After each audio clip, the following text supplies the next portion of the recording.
Harold Perry Show.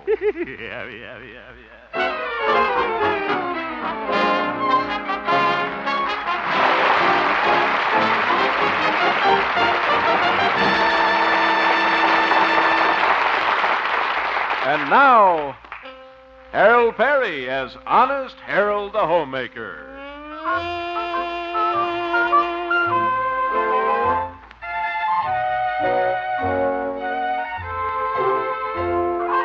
If you lived in Melrose Springs and you turned on your radio at 10 o'clock in the morning, you'd hear a program that's very popular with the ladies. Honest Harold the Homemaker. But not always so popular with Mr. Carruthers, the owner of KHJP, and his nephew, Stanley Peabody, the station manager. It's evening now. Harold is at the radio station preparing his program for the next morning. With him is his assistant, Little Billy, the ex-jockey. Well, let's work on the mail now, Little Billy. Here's a lady that wants to know why a window dresser always turns the price tag so you can't read them. That's your assignment for tomorrow, Little Billy. Go on down to Hirsch's department store and find out. Okay, Hal Pal. Here's some social items that our regular contributor from Asheville sent us. Oh, yes, Aunt Mary. Let's see. They're usually pretty good. Dear Harold, not much to report to you this week, except that we did have a little excitement here a few days back. Amy Streeter forgot and left her grandpa on the porch overnight. Listen, this one isn't bad either. My cousin Joe was 32 this week. We don't know what to do with Joe. He hasn't made a... I've got an idea that'll really pep up your program. Oh, good. What is it, Billy? Why don't you give tips on the horse races? What? Me? Billy, let's forget the horse races. Who's that? I suppose it's Snoopy Poopy Peabody. Just because he's the manager around here, he thinks he can walk... Hello, Harold. Hello, Evie. Hello, Little Billy. Hello. Well, this is quite a surprise. I didn't know you were coming down to the station tonight. Yes, Stanley asked me to come down and help him take inventory. Oh, you're with Peabody, eh? No, Harold, don't be jealous. Well, as long as you're here, guess we could have a cozy little chat. Yeah, let's have a cozy little chat. Billy, weren't you going home early tonight and look over a racing form or something? Go home and... Uh-oh, I get it. Yes, he gets it. You want me to look over a racing form while you look over a filly? Billy? That's silly, Billy. So long, Hal Pal. Imagine that little jockey having an idea like that. Well, Philly, Evie? Harold, I just dropped in to say hello for a minute. Stanley's waiting for me. Stanley, huh? That professional nephew. That nincompoop. That... Oh, hello, Stanley. Nice seeing you. Hello, Hemp. Taking inventory, eh, Stanley? Guess you counted in old Honest Harold, the homemaker. No, I was only counting the assets tonight. Liabilities tomorrow. Well, I led with my chin. Ready, Evelina? I'll take you home now. Well, Stanley, all through checking things around the station? Yes, of course. Did you check the thermowattle? The what? Well, you're the manager of a radio station. You ought to know what a thermowattle is. Well... Why, if that isn't checked, Stanley, it could burn out the transmitter, explode the static condenser, and blow up the whole station. It could? Evelina, will you excuse me? I just remembered something. I'll see you later. you know, it's funny, but I've never heard of a thermowattle. You haven't? Neither have I. Honest Harold, really. Well, all's fair in love and war and thermowattles. Come on, I'll walk you home. Oh, you don't have to do that. Can't have you walking all that way by yourself. But it's only 3 blocks. Not the way we're going.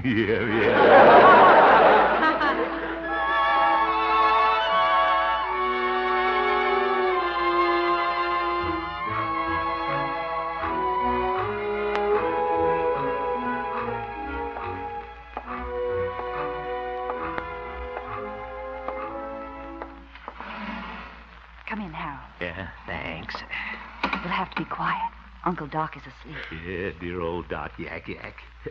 How is the old veterinarian? I suppose he had a hard day manicuring sheep. Sit down, Harold. Guess I'll sit here on the sofa next to you. Oop. What did I sit on? Oh, Encyclopedia Britannica. Aardvark to chromosome. Must have sat on aardvark. Well, this is nice, sitting here with you. Yes, it is. Evie, how about a little kiss? Now, Harold, there's no reason why we can't just sit here and talk. Talk? All right. How are things down at the office, Evie? Fine. Good. How about a kiss? Evie, why haven't you ever married? Oh, I don't know.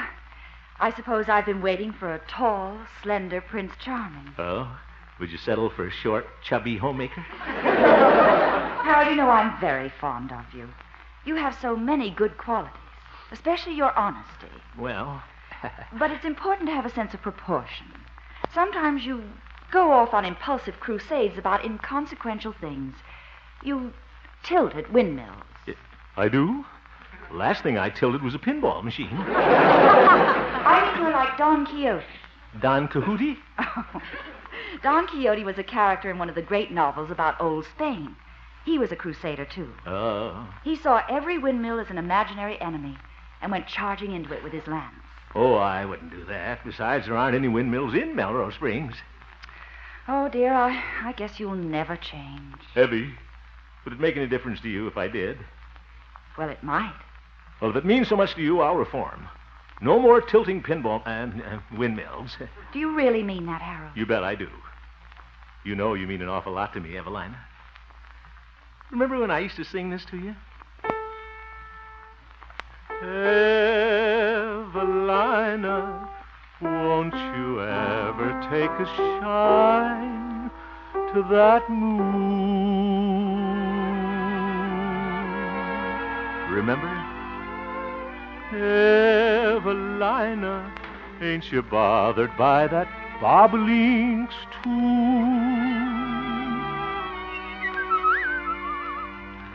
Tell me how long you gonna keep delaying the day. Don't you reckon it's wrong, trifling with your honey this way? Evelina, won't you pay a little mind to me soon? Wake up, the earth is fair, the fruit is fine, but what's the use of smelling watermelon, clinging to another fellow's vine? Evelina, won't you roll off that vine and be mine?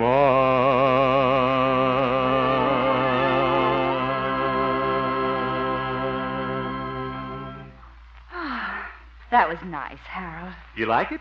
Great. I'll sing another chorus. Hey, down there. Oh, it's old Doc Yak Yak. What does the old horse doctor want now? Evelina, did one of my animals get loose? Why, no, Uncle. Thought I heard a jackass braying in the fire. I've been insulted. Good night, Evie.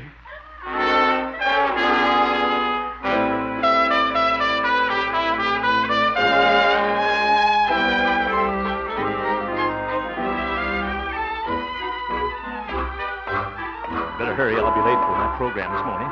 Gosh, it was nice being with Evie last night. Well, from now on, I'm going to change. Yes, sir. No more tilting at windmills. Hey there, lover boy. Good morning, Doc. Morning, Harold. Yeah, see, you got your little satchel with you, Doc. You back in the veterinary business? On an emergency call. They got a warm nose down at the dog pound. Oh? Hey, you were getting a little cozy with my niece in the parlor last night.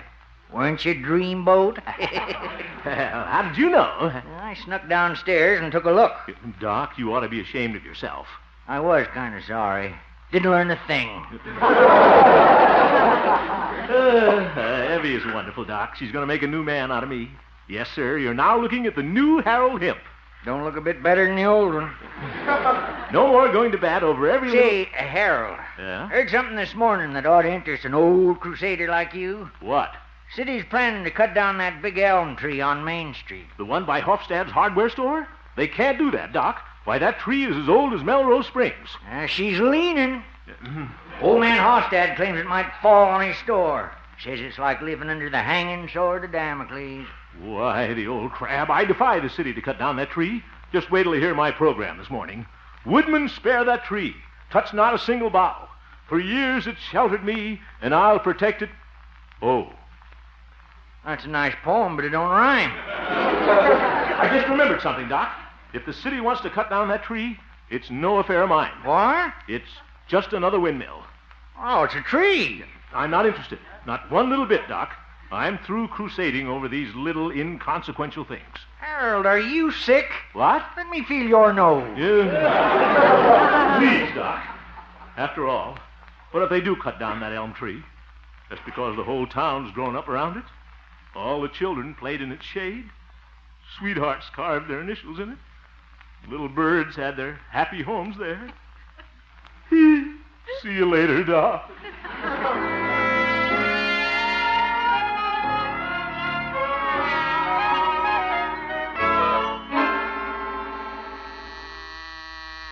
Good morning, this is Station KHJP, the station of the friendly frost warnings. Honest Harold the Homemaker will be on in 20 minutes. I think. Off again, on again. Harold, they ought to call him. Well, good morning, Glory. Good morning, Mr. Hemp. I've got some good news. You're going to have some new spot announcements on your program. Well, that's good. Who's the sponsor? Smiling Sprocket's Pawn Shop. Ah? You know, be happy, hock it with Sprocket. Yes. I pawned my mandolin there once. He learned how to play it better than I did. Oh, Mr. Hemp, Yeah? I saw something in the paper this morning I think you ought to know. What's that? The city council vetoed the appropriation for pigeon feeding in Boomer Park. What? Why, those hard-hearted, nickel-nursing anti-pigeonists? They'll hear from Harold Hemp. Oh, I knew the pigeons could count on you. Yeah, absolutely. Just wait till I get on the air. I'll... Oop. No, I won't. I mustn't be a Don Quixote. Don who? Gloria, haven't you ever heard of Don Quixote? Oh, sure. I love his rumba music. Yeah, he plays like a windmill. See you later, Gloria. Oh, Mr. Hemp, I forgot to tell you. Mr. Peabody wants to see you in his office, and right away. Oh, he does, eh? Getting to be a habit. Well, all right. Bet he's mad because I sent him after Thermowaddle last night. Guess he found out there's no such thing. I don't know why I do things like that to Stanley. Yeah, I guess he'll read the riot act to me. Well, might as well go in and face the chin music. Well, good morning, Stanley. Hello, Hemp. Sit down. Yeah, thank you. That was pretty clever of you last night, sending me to look for that Thermowaddle. Well, It took me 2 hours, but I finally found it. you did? I wonder what it is. But that wasn't what I wanted to see you about. Oh? Hemp, as you may be aware, my uncle, Mr. Carruthers, and the owner of this station, is attaining his 65th birthday next week. Good. The old skinflint. Obviously, an event like this calls for a celebration of major proportions. I want to make this a day that will burn forever in his memory. Something that will give him a real glow. We could set fire to his beard. This celebration must be well thought out, well planned. And an idea just popped into my head. It's going to be awfully lonesome in there. My idea has to do with Boomer Park. Boomer Park. As you know, the park was named after General Boomer, a very vague figure in the history of our town. Vague? Well, I wouldn't In say... view of the many civic contributions my uncle has made to Melrose Springs, I propose our city change the name from Boomer Park to Carruthers Park. What? And, of course, replace that statue of General Boomer with one of Mr. Carruthers. Peabody, I won't stand for that. General Boomer was a great man. Why, he founded Melrose Springs. But the name is still going to be changed to Carruthers Park. Over my dead body. That will be a pleasure. Oh? But starting this morning, you will convince your listeners that you are heartily in favor of the idea. That's an order. You ought to be ashamed of yourself trying to put something like this over on the people of this town. I won't do it. It's against my principles. Honest Harold, this is no time for one of your stupid crusades. Don't you call 'em crusades? Oh, I almost forgot, Evelina. What? Stanley, Yes. I despise myself for this. but I'll do it. Good. But I want you to know, Stanley, I'm only doing this for love. Harold. Not you, Peabody. I hate you.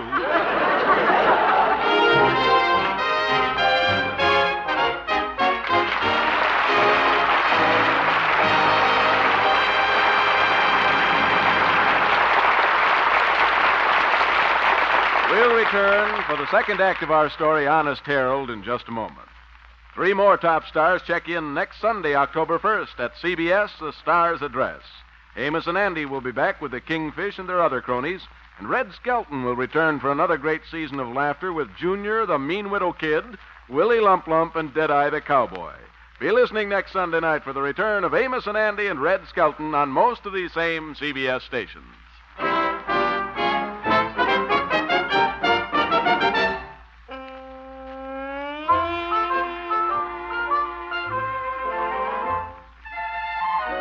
Well, back to Honest Harold, who's a little unhappy at this moment.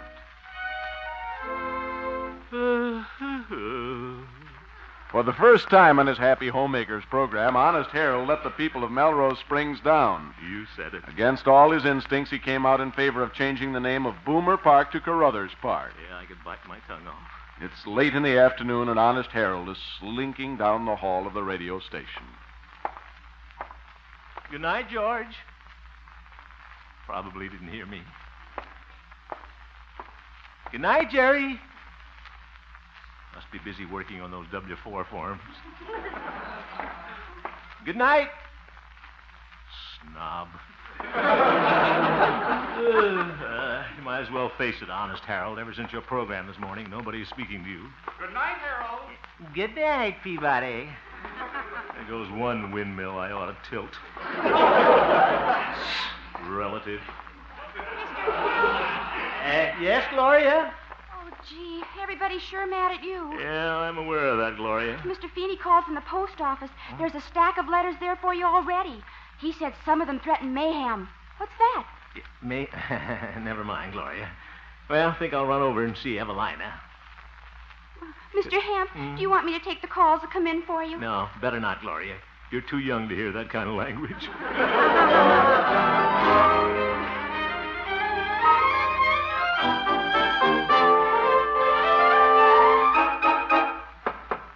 Hope Evie's home. It'd be nice to talk to her. And after all, I'm doing this for her. Oh, it's you.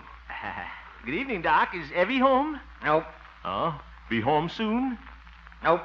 Oh. She's still over at Carruthers. She's taking dictation from him, too. Oop. Mind if I come in a while, Doc? Can't stop you.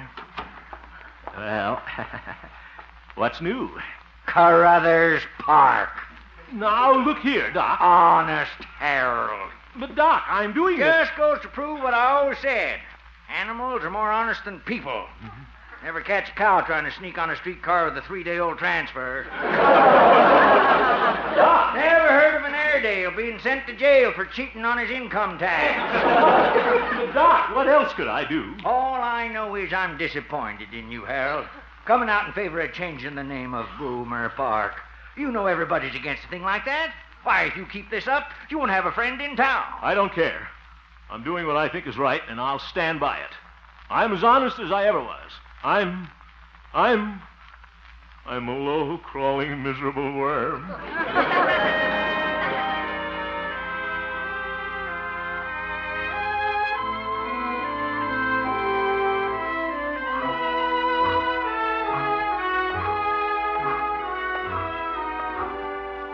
I ought to go home. Mother will have a nice hot supper waiting for me. But I'm not hungry. Can't face anybody. She might have fried eggs lying there staring at me. Hey there! Harold, wake up! Oh, hello, Billy. Well, I suppose you're mad at me, too. Mad at you? Why? Then you think I did right about Boomer Park? Absolutely. Pretty clever, pal, the way you fixed the race. What? Old man Carruthers must be slipping you a pocketbook to pull a double cross like this. Billy, I want you to understand that I'm not doing this for money. Sure, I know. Well, I'm not. I can just see the race. Huh? Boomer Park's the favorite with all the suckers. Carruthers Park is a long shot. A pig. Billy? The horses are on the track. They're at the starting gate. They're off! Boomer Park leads all the way until the stretch. And then when the judges ain't looking, you take the needle, lift up the saddle, and jab Carruthers in the hindquarters. Billy, I'll do no such thing. And Carruthers Park shoots inside the rail and wins by a nose. Oh, for heaven's sake, this is ridiculous. Billy, you know very well that I wouldn't have anything to do with a crooked race. Well, maybe it ain't a crooked race, but I just hope they don't give you a saliva test.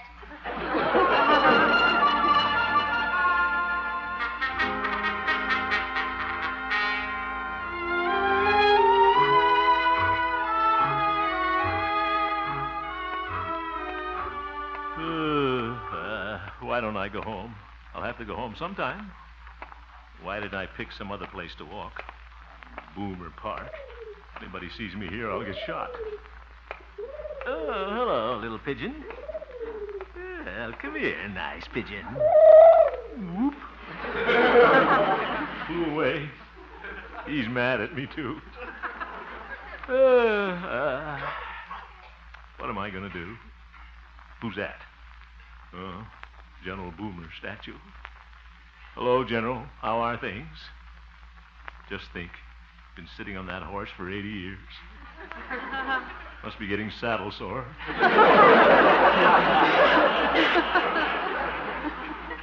Hope you don't mind, General, if they move you out of the park. Maybe they'll put you out in the country someplace with no pigeons.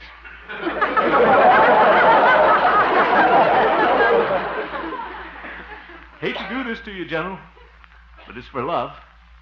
You must understand about love. You had 11 children. Gosh, General, put yourself in my place. A man's got to be sensible sometimes. Got to play it safe. You'd do the same thing, wouldn't you? Wouldn't you? No. No, you wouldn't. I read about you in the Civil War. At the Battle of Antietam, you didn't say, let's play it safe. You said, follow me, I'm moving up. And at Stone Mountain, you didn't say, let's be sensible. You said, it's now or never, boys. Follow me. And at Missionary Ridge, did you say, let's run away today and fight tomorrow? No, you said, are you with me, boys? I'm going forward. And you won. General Boomer, I won't let you down. Tomorrow morning, Honest Harold is moving into battle. Pigeons, fellas, follow me.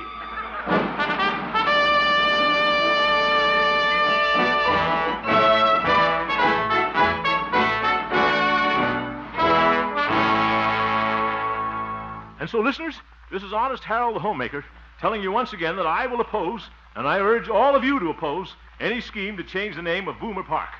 And I'm sorry I gave you the wrong advice yesterday, girls, and I promise you I'll never let you down again. And that stands, no matter what uncle of what nephew might say.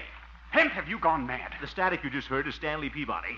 And so, folks, until tomorrow, if there is one, this is Honest Harold the Homemaker saying goodbye. And goodbye, General Boomer. Hemp, I'll have your head for this. Well, all I can say is, Stanley, you could use it. Yeah. In case you're interested, do you know who was listening to your program? Mr. Carruthers. Mr. Carruthers? Was he upset? Oh, he wants to see you at his home immediately. And unless I'm mistaken, he'll give me orders to fire you. You've forgotten one thing, Stanley, old boy. His wife is one of my staunchest admirers. Why, she wouldn't let him fire me. For your information, Hemp, Mrs. Carruthers left on a trip to New York this morning. Oop, I should have gone with her.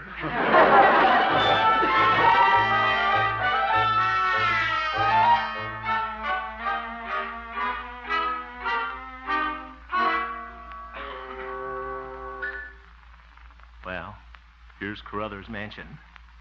Big. Looks more like a medieval castle. Probably has a torture chamber in the cellar for ex-employees. Door's opening. Sure needs oiling. Come in. So does he. Thank you. Big butler. So you're the butler here, eh? Well, how do you like butling? Must be a silent butler. I'm here to see Mr. Carruthers. Down the hall. Down the hall. Thank you. Thank you very much. Wonder what he charged to haunt the radio station. Sure is a long haul. That big tapestry. What's that? And these knights in suits of armor. Wonder if they used to get 2 pair of pants for those suits. This must be his study. Come in. Mr. Carruthers? Mr. Carruthers, you'll address me by my military title, sir. Major. Major? That's right. Major Aloysius Carruthers, Light Horse Cavalry, 3rd Platoon, National Guard. Who are you? Harold Hemp, BPOE reporting, sir.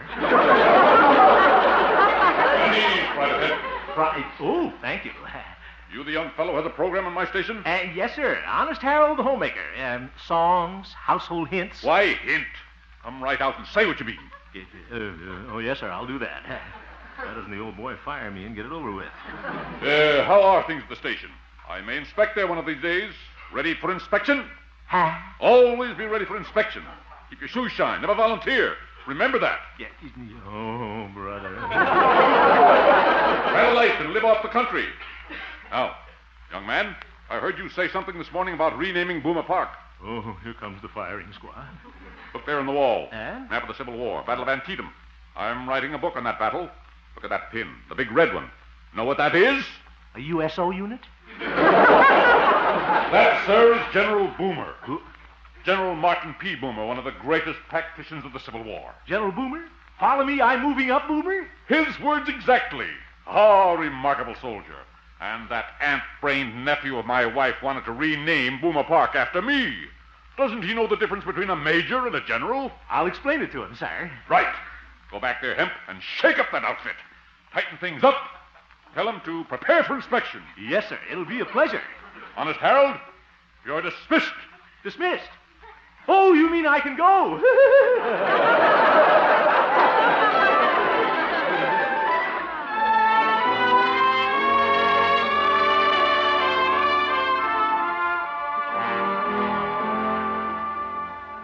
La-da-dee-da-da. Evie, Yes, Harold. you weren't angry with me for breaking my promise? Why, no. In fact, I'm very proud of you. You are? There are some things a man has to take a stand on. And I think General Boomer was a very worthwhile crusade. Well. And I'm more convinced than ever that you should run for mayor. Evie, Yes. how about moving over a little closer to the next mayor? Well, if you'll promise to behave. Sure, I promise. All right. Harold, you promised to behave. That was just a campaign promise. You've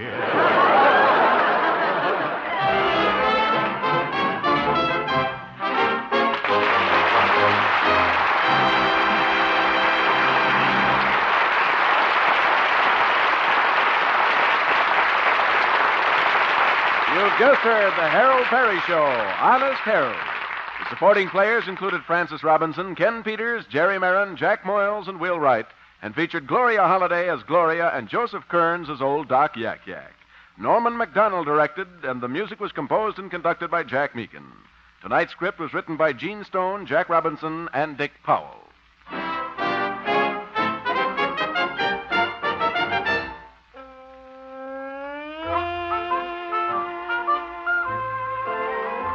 Next Sunday on most of these same CBS stations, Amos and Andy will be heard at this time in their return to CBS, The Stars at Rest. Oh, that's right. The Harold Perry Show will next be heard on Wednesday night, October 4th. October 4th. That's a week from this next Wednesday. Remember that, folks. The night Bing Crosby also checks in at The Stars at Rest. Well.